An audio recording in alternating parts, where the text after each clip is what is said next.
up, ducks. It's super early. I got up at the crack of sparrow fart this morning and had such a good sleep and woke up like at 5 a.m. Then I thought, I'm going to go to Buxton nice and early, fill up all the bottles with water. Of course, Kobe wanted to come. Can you see him? There he is in his new love pink coat. And yes, we came out, so I thought I'll just bring him for a little walk.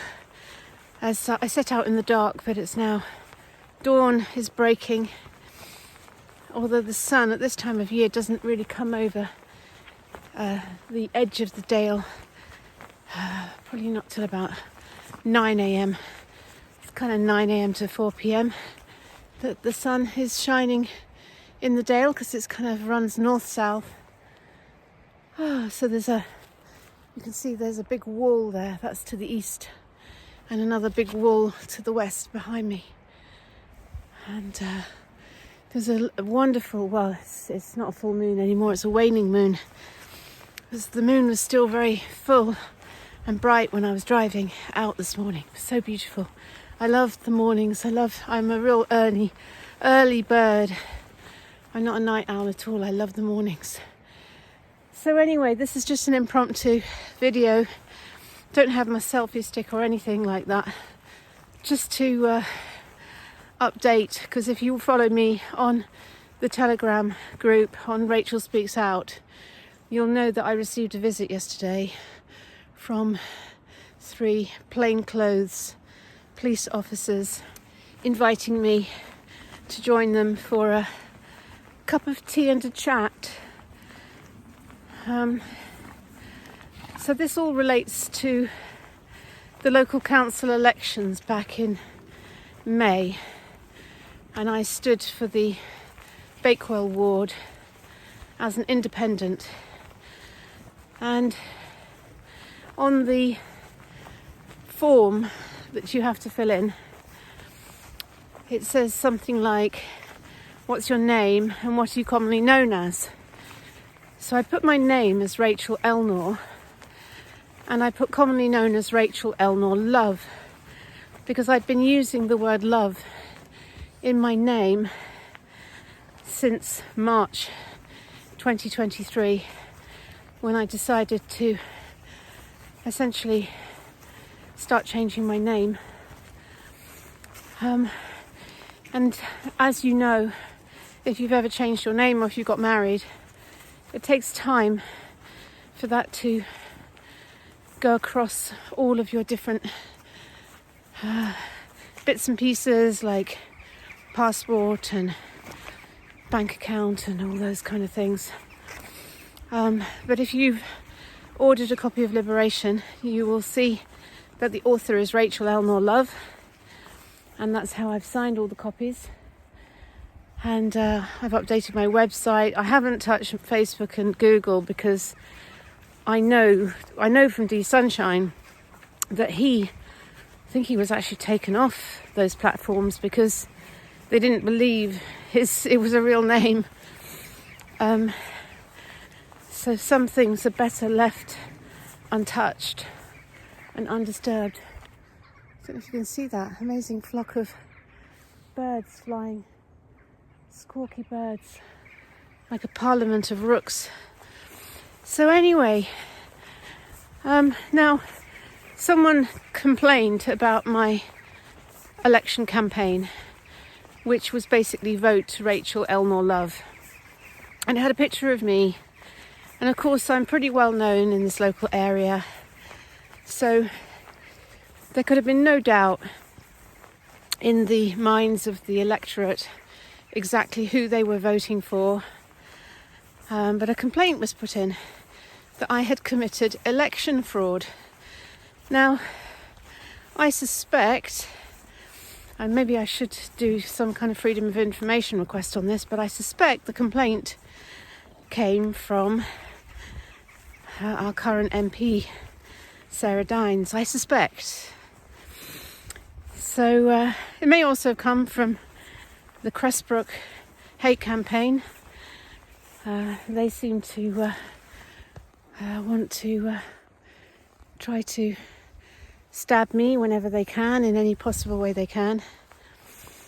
So, and you know, the thing about going into the system, you know, when you sign that form, you are going into the system. And I have actually read the relevant legislation, and I've also had it looked at by some quite experienced legal people who are also very aware of common law rights and part of the freedom liberation movement. There's some amazing people who are kind of got a foot in both camps, so they're trained lawyers but also very aware of how the system attempts to trick and entrap. So I've had some very good advice on this, and certainly there was no willful intent whatsoever on my part to mislead the public.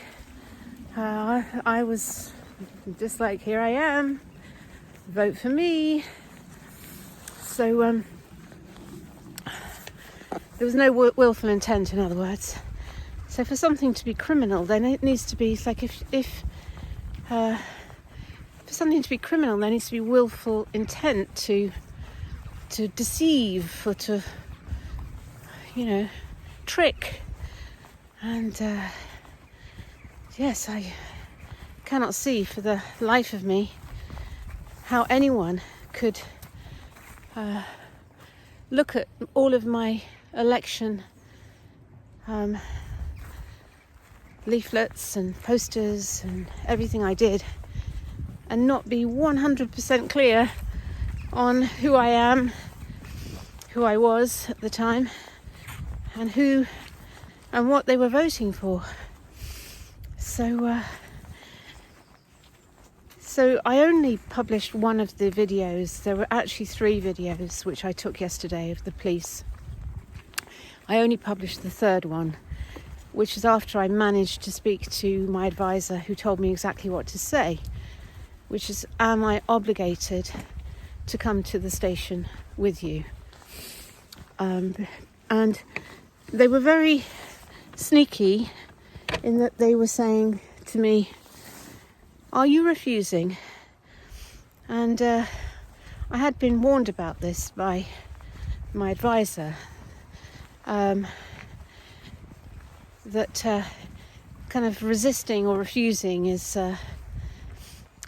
not a good thing to do. So I basically said that I conditionally accepted their invitation. I forget the exact words I used, but it was along the lines of, I conditionally accept your invitation, provided you can provide me with reasonable evidence that I committed the offences.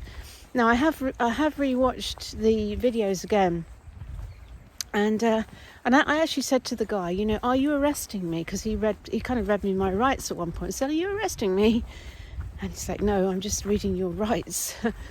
I think it was just in an attempt to scare me, really.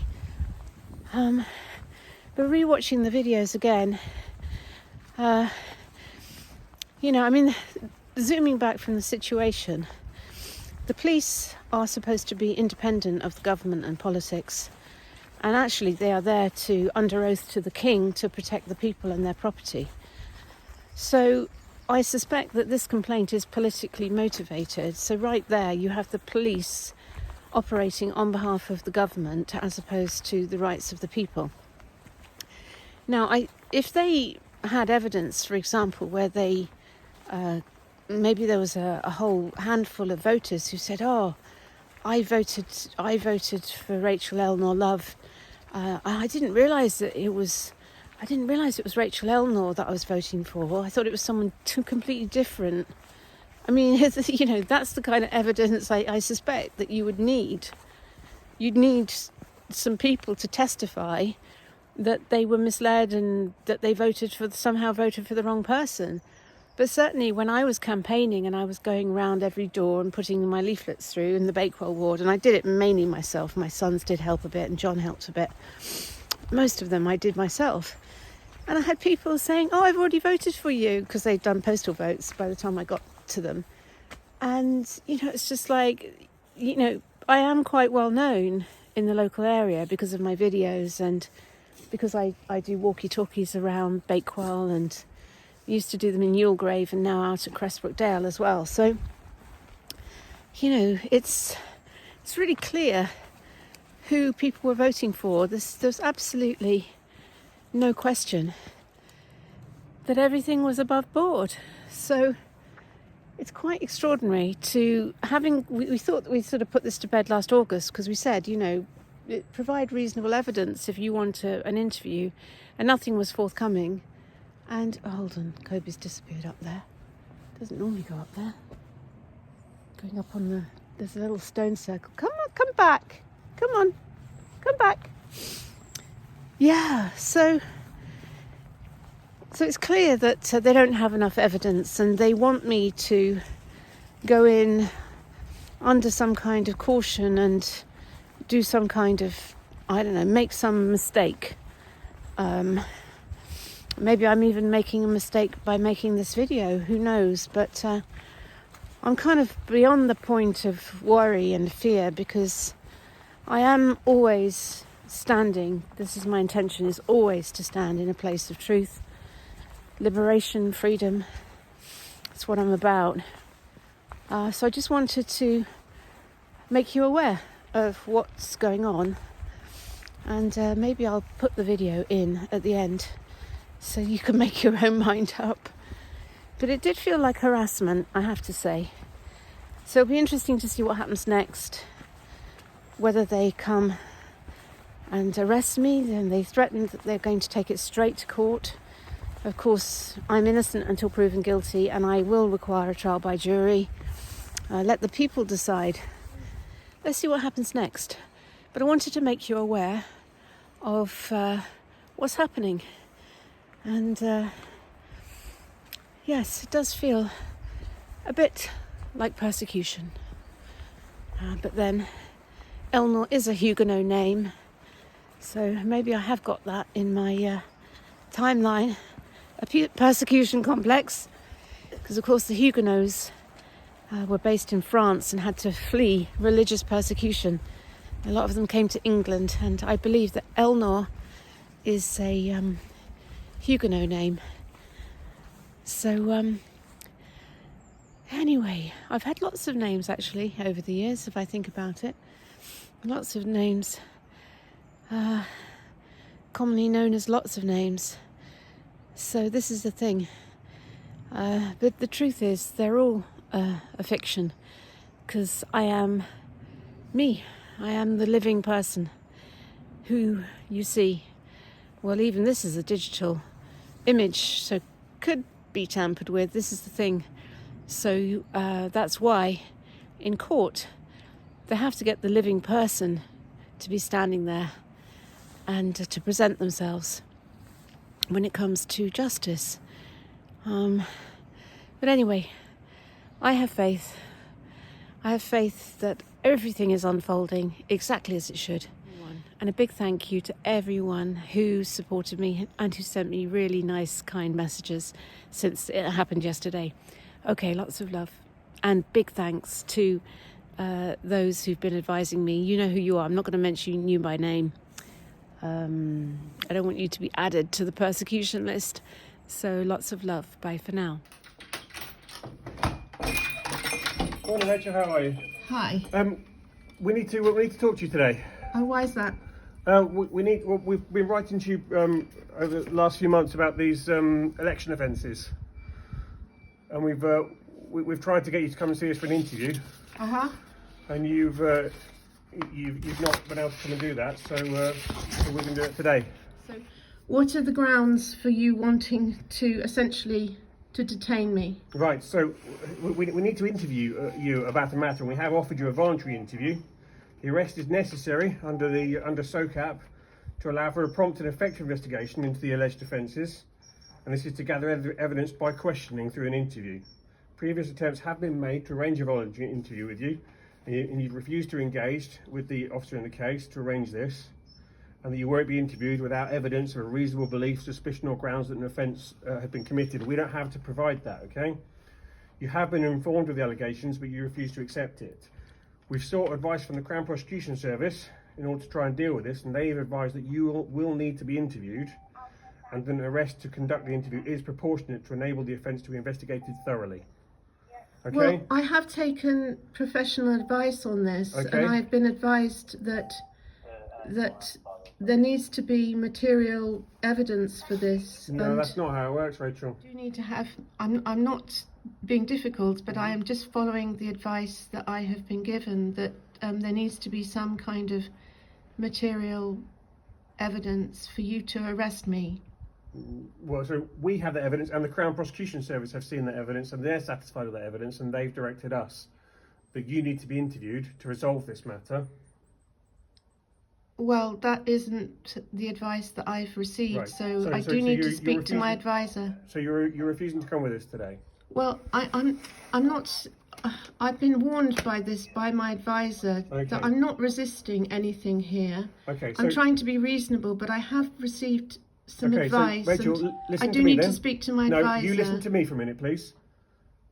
I want to read out 2 offences to you. Okay, the first being the offence of making a false statement on a nomination paper. This relates to the nomination paper to stand as a local councillor in the Bakewell ward of Derbyshire that you submitted on the 4th of April 2023, that was signed and dated by yourself on the 29th of March 2023, whereby you stated your commonly used name was Elnaugh-LOVE. Second, and that is an offence under section 65(1)(a) of the Representation of Peoples Act 1983. Secondly, for an imprint offence, this relates to the campaign leaflets and posters used to advertise you standing in the local council elections in May 2023 in the Bakewell ward. The campaign material contained the wrong imprint wording of presented by rather than the correct wording of promoted by, an offence under section 110 of the Representation of Peoples Act 1983. I am reporting you for those offences. You do not have to say anything now, which you failed. You do not have to say anything, but it may harm your defence if you do not mention now something which you later rely on in court. Anything you do say may be given in evidence.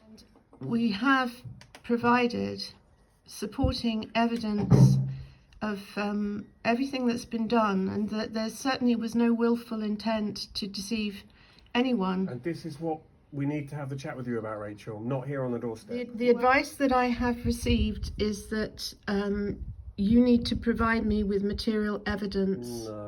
No. In 18 years of policing, that's never been how I've operated, Rachel. Well, I can only go on the advice that Okay. I've been given. All right, well, I think you've received bad advice there. Okay, so can we make an appointment for you to come and see us at a police station to have an interview under caution? I have taken professional advice. I do Okay. need to speak to my advisor. Okay. Do you want to do that now? I will do that. Thank you.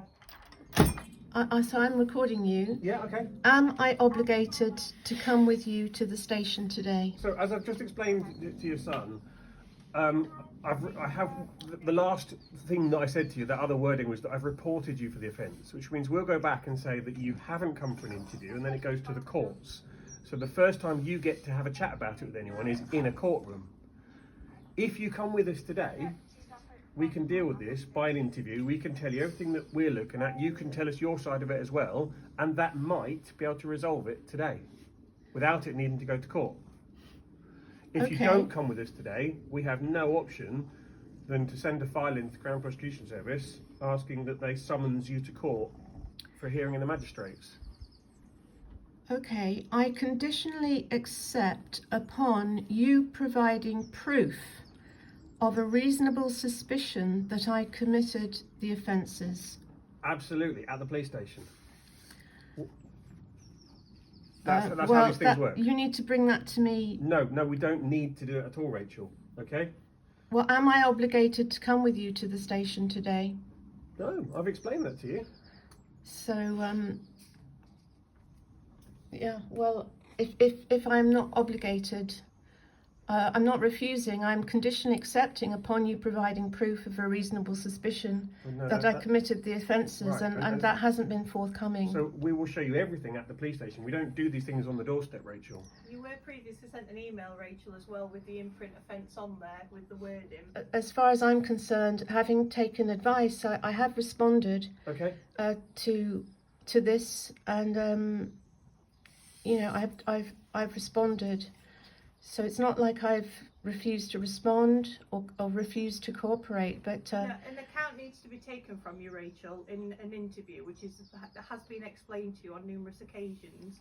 An interview under caution, so you can give your account. This can't be dealt with any other way. If you don't want to come and give us an account, which is what you're saying, because we've already given you the evidence of the imprint offence, and then we'll deal with it by the way that we've just reported you, and you can speak in court about it. I am innocent until proven guilty. Yes, absolutely. I require a trial by jury. You can opt for that if you want. I require a trial by jury. Okay, cool. I'm innocent until proven guilty. Absolutely. That is the due process system. As I understand it, from what you're saying, I am not obligated to come with you to the station today. Okay. Now, if you provide proof of a reasonable suspicion that I committed the offences, as I've said to you, I conditionally accept upon you providing proof of a reasonable suspicion that I committed the offences. Here. In an interview under caution, which gives you the best legal protection, we will discuss everything with you. But well, as I understand it, I am not obligated to come with you to the station today. Right, and I wish to make it clear, I'm not refusing. I am conditionally accepting for the offences upon you providing proof. Of the question of prosecuting you for those 2 offences that I outlined earlier. And I'll just caution you once more, you do not have to say anything that may harm your defence if you do not mention now something which you later lie in court. Anything you do say may be given evidence. Are you arresting me? No, that's just a legal caution. Okay, just to say that if you do say anything, it might be used in evidence, should this matter see a courtroom. Well, I think I have to say at this point, no comment. Okay, all right then. Okay. Thank you. Thank you.